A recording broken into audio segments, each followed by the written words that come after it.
এখানে ফ্ল্যাট বিক্রি করে দিয়েছে, কেউ জমি বিক্রি করে দিয়েছে জলের দামে, দিয়ে চলে যাচ্ছে।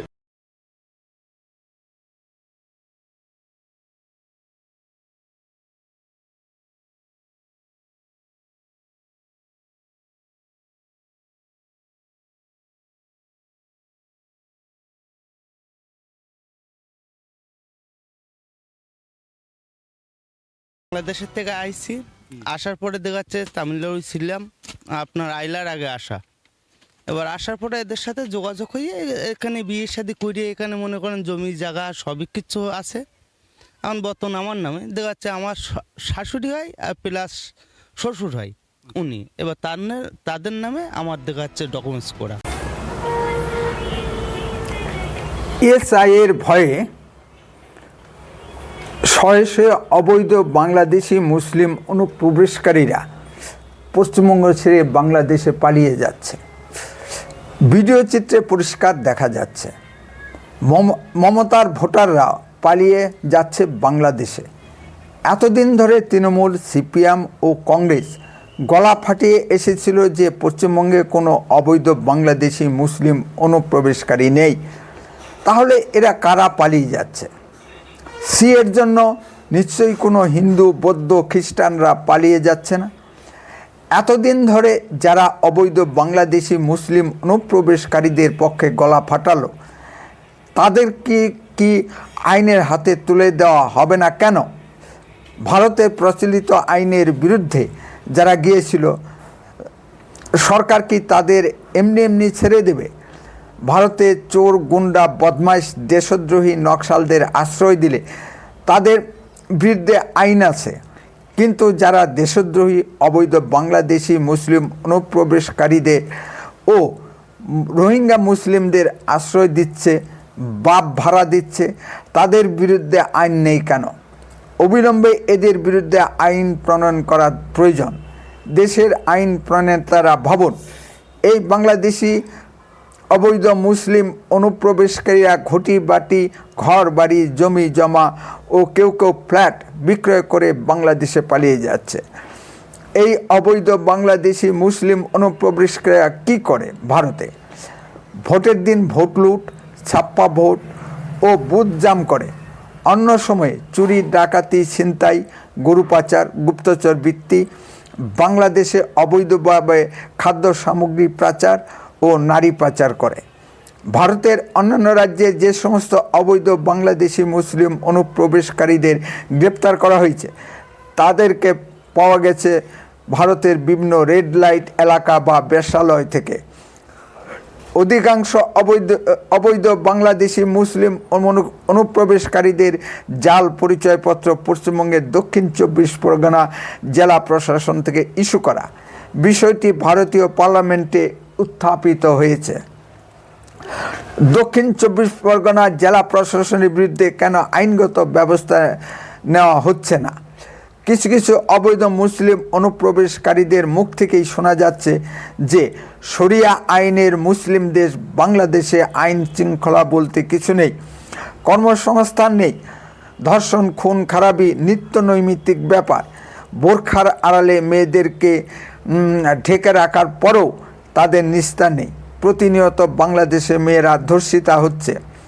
এ তথ্য আমার নয়, বাংলাদেশের চ্যানেলগুলো খুললেই সবসময় ধর্ষণের প্রচার করা হচ্ছে। স্বাধীনতার পরবর্তী কালখণ্ডে মুসলিম শাসনে সোনার বাংলা শ্মশানে পরিণত হয়েছে। পূর্ব বাংলা থেকে হিন্দুদের তাড়িয়ে দিয়েও কেন সুখ শান্তি ও সমৃদ্ধ আসেনি বাংলাদেশের? ভারত থেকে চাল রপ্তানি বন্ধ হলে মরুভূমির দেশ দুবাই থেকে চাল আমদানি করতে হয়। দুবাই যেন শত শত টন চাল উৎপাদন করা হয়। বাংলাদেশের বিভিন্ন চিন্তাবিদ, মৌলানারা, ইসলামী হুজুর খেজুররা চিন্তা করবেন। বিশেষ করে চিন্তা করতে বলি বর্তমান বাংলাদেশ সরকারের থিঙ্ক ট্যাঙ্ক বলে কথিত পিনাকি ভট্টাচার্য, ইলিয়াস হোসেন ও কনক সরোয়ারদেরকে। বাংলাদেশের নোবেলজয়ী অর্থনীতিবিদ ডক্টর ইউনূস সাহেব কি খাদ্য সমস্যা সামাল দিতে পারছেন না? নোবেলজয়ী নন মাননীয় মোদিজি তিনি যেভাবে ভারতের অর্থনৈতিক উন্নতির উচ্চ শিখরে পৌঁছে দিচ্ছেন, সেখানে পাকিস্তান বাংলাদেশ ভিক্ষার ঝুলি নিয়ে বিভিন্ন দেশে দাঁড়ে দাঁড়ে ঘুরে বেড়াচ্ছে। শেখ হাসিনার পিছনে ডক্টরেট ডিগ্রি ছিল না, বা তিনি নোবেল পুরস্কারও পাননি, কিন্তু তিনি ক্ষুধামুক্ত বাংলাদেশ গড়েছিলেন। একটা দেশের সরকারের প্রধানের লক্ষ্যই যদি হয় চর্যবৃত্তি, তাহলে ডক্টরেট বা নোবেল পুরস্কার দিয়ে কি হবে? বাংলাদেশের যে সমস্ত ইসলামী হুজুর খেজুররা উঠতে বসতে হিন্দুদের গালাগালি করেন, সেই হিন্দু ভারত থেকেই চোরাই পথে চাল, ডাল, তেল, পেঁয়াজ, কাঁচা সবজি ও গরু চুরি যদি করতে পারে তবেই খাওয়া জোটে। সেই জন্যই সীমান্তে বিএসএফের কাঁটা তারে বেড়া দিতে বাংলাদেশ সরকারের এত আপত্তি। তাহলে দেশ ভাগ করে ও হিন্দুদের তাড়িয়ে দিয়ে কী লাভ হলো বাংলাদেশের? নমস্কার, আপনারা শুনছেন উত্তরে কণ্ঠ। উত্তরে কণ্ঠ থেকে আমি প্রভাত বসাক, তুফানগঞ্জ, কোচবিহার। যে বিষয় নিয়ে কথা বলছিলাম, এখন কি তৃণমূল সিপিএম নেতারা জনগণের সামনে ভুল স্বীকার করবেন? 80-র দশকে শিবপ্রসাদ রায় বিনা যুদ্ধে ভারত দখল বইখানি লিখে অবৈধ বাংলাদেশি মুসলিম অনুপ্রবেশ প্রসঙ্গটি উত্থাপন করেছিলেন। তখন কেউ গুরুত্ব দেয়নি। এখন অবৈধ বাংলাদেশি মুসলিম অনুপ্রবেশের ব্যাপকতা কল্পনাকেও ছাড়িয়ে গেছে। পশ্চিমবঙ্গের বিভিন্ন অঞ্চলের, বিশেষ করে সীমান্ত অঞ্চলের জনচরিত্র পাল্টে গেছে অবৈধ বাংলাদেশি মুসলিম অনুপ্রবেশকারীদের কারণে।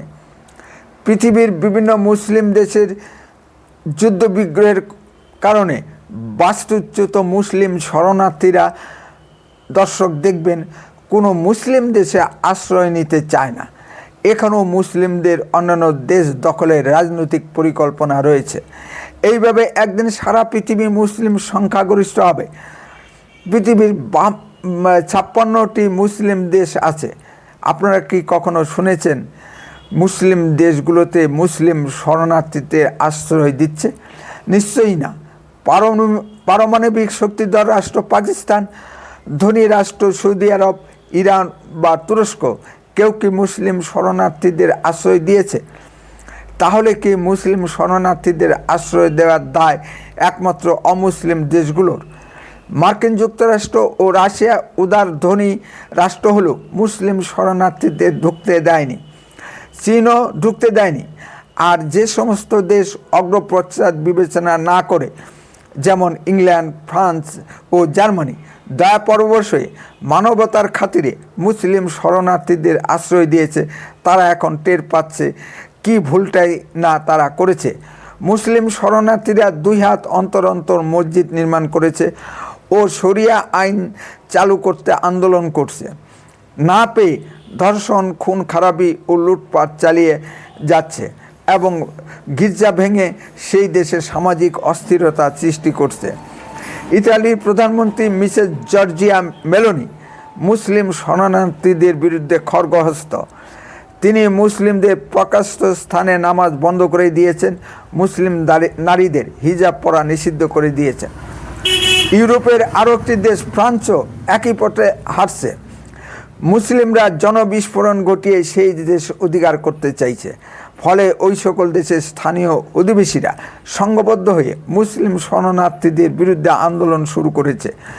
যেমন ইংল্যান্ডের কথাই ধরুন, সেখানে ইতিমধ্যে স্থানীয় ইংরেজ সম্প্রদায় মুসলিম অভিবাসীদের বিরুদ্ধে বিশাল গণ আন্দোলন শুরু করেছে। ইংল্যান্ডে ইংরেজ সম্প্রদায়ই আজ সংখ্যালঘু হতে যাচ্ছে।